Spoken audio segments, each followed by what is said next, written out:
Hello friend. आज का current affairs का क्वेश्चन है 25 दिसंबर को। इसरो के बाहुबली ने सबसे भारी उपग्रह अंतरिक्ष में भेजकर रचा इतिहास। गया है LVM-3 M6 रॉकेट से गया है।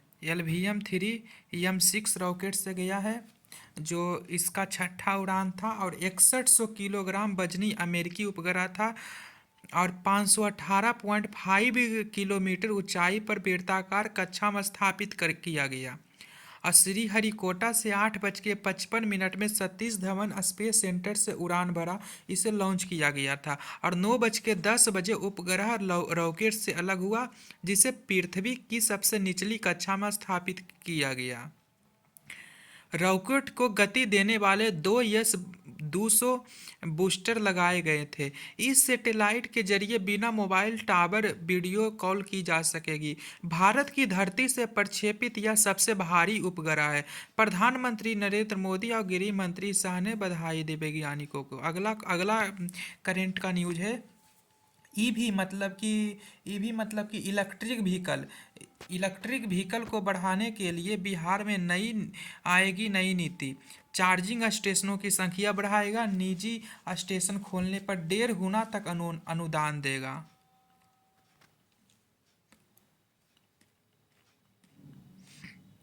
यहाँ पर VVI बन रहा, निजी स्टेशन खोलने पर कितना गुना अनुदान दिया जाएगा, तो 1.5 गुना अनुदान दिया जाएगा।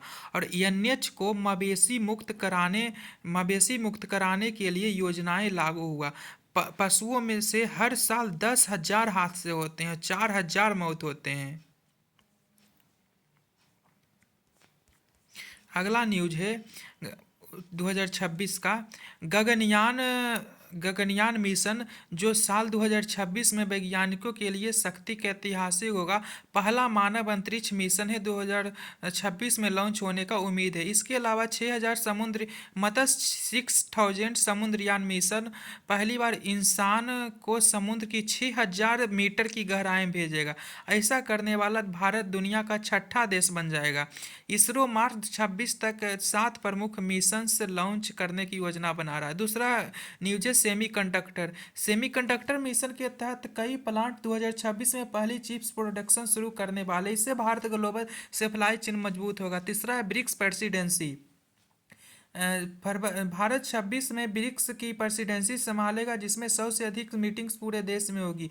यह ग्लोबल साउथ की आवाज़ मजबूत करने का डिप्लोमेसी के लिए बड़ा मौका है। अगला न्यूज है तीसरी सबसे बड़ी अर्थव्यवस्था। IMF ADP सहित अन्य संस्थाओं का अनुमान है कि 2026 में भारत की GDP ग्रोथ 6.4% से 6.6% रहेगी। यह चीन से आगे तेजी वाली अर्थव्यवस्था बनने का अनुमान है। दुनिया की तीसरी अर्थव्यवस्था बनने में भारत का बढ़ना जारी रहेगा। अगला न्यूज है रक्षा क्षेत्र में वैश्विक नेतृत्व। फरवरी 2026 में विशाखापट्टनम में इंटरनेशनल एलिट रिव्यू एक्सरसाइज मिलन और इंडियन ओशन नेवल सिपोजियम जैसे बड़े इवेंट है। ये रक्षा क्षेत्र में भारत की भूमिका मजबूत करेगा और डिफेंस में आत्मनिर्भरता बढ़ेगी। और AI और डिजिटल इंडिया फरवरी में दिल्ली में इंडिया AI इम्पैक्ट का आयोजन होगा, जिसका उद्देश्य खेती, स्वास्थ्य और शिक्षा के लिए AI के समावेश के लिए सॉवरेन AI क्षमता को बढ़ाना है। इसके अलावा अगले साल तक देश के हर गांव में 5G कनेक्टिविटी का विस्तार करने का लक्ष्य रखा गया है। अगला न्यूज है कि हॉकी स्टार हार्दिक सिंह होंगे खेल रत्न।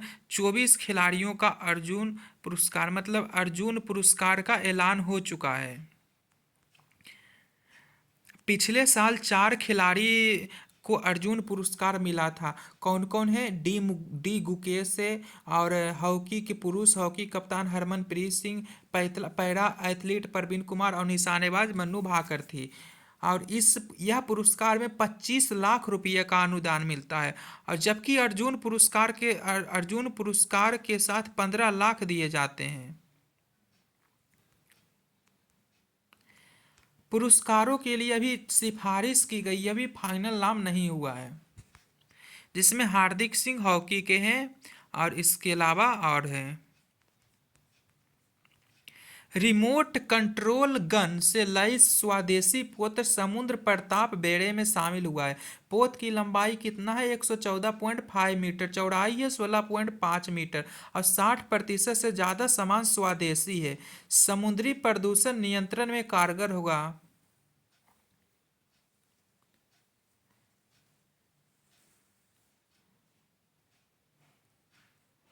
इसमें आधुनिक हथियारों में 30 मिमी CRN-91 गन और दो 12.7 मिमी रिमोट कंट्रोल गन शामिल है। अगला है चरण 5A के 3 कॉरिडोर को केंद्रीय मंत्रिमंडल की मंजूरी मिली है। ये है मेट्रो का, दिल्ली मेट्रो का 12,000 परियोजना पर आएगा। 12,015 करोड़ की लागत और 16 किलोमीटर की लंबाई में 13 नए स्टेशन जुड़ेगा, जिसमें से 10 स्टेशन भूमिगत होगा और 3 एलिवेटेड होंगे, और जिससे दिल्ली मेट्रो की लंबाई 400 किलोमीटर से अधिक हो जाएगी। भारतीय छात्रों के स्वदेशी सैटेलाइट इंटरनेट को नासा पुरस्कार। 18,000 से अधिक प्रोजेक्ट दुनिया भर से नासा को मिले और 10 शीर्ष प्रस्तावों में रहा चेन्नई के छात्रों का यह प्रोजेक्ट। चेन्नई की इंजीनियरिंग छात्रों के एक दल ने दुनिया भर के 18,000 से अधिक तकनीकी प्रोजेक्ट को पीछे छोड़ते हुए नासा पुरस्कार जीता है।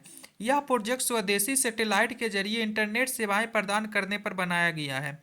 अब यह प्रोजेक्ट इसरो के तकनीकी प्रशिक्षण के लिए सौंपने की तैयारी है। नासा के इंटरनेशनल स्पेस वेब्स चैलेंज 2025 के तहत चेन्नई के छात्रों ने देश के दूरस्थ एवं दुर्गम गांवों तक सस्ती और उच्च गति वाली इंटरनेट सेवाएं पहुंचाने का प्रोजेक्ट तैयार किया।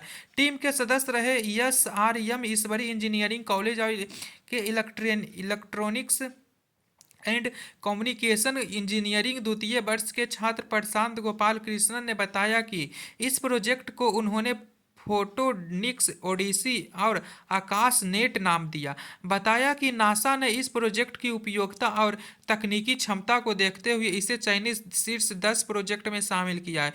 नासा ने इस प्रोजेक्ट को मोस्ट इंस्पिरेशनल यानी सबसे अधिक प्रेरक करार दिया। बताया कि अब वे इस प्रोजेक्ट को तकनीकी दस्तावेजीकरण, पेटेंट और प्रशिक्षण के लिए इसरो के समक्ष रखने वाले हैं।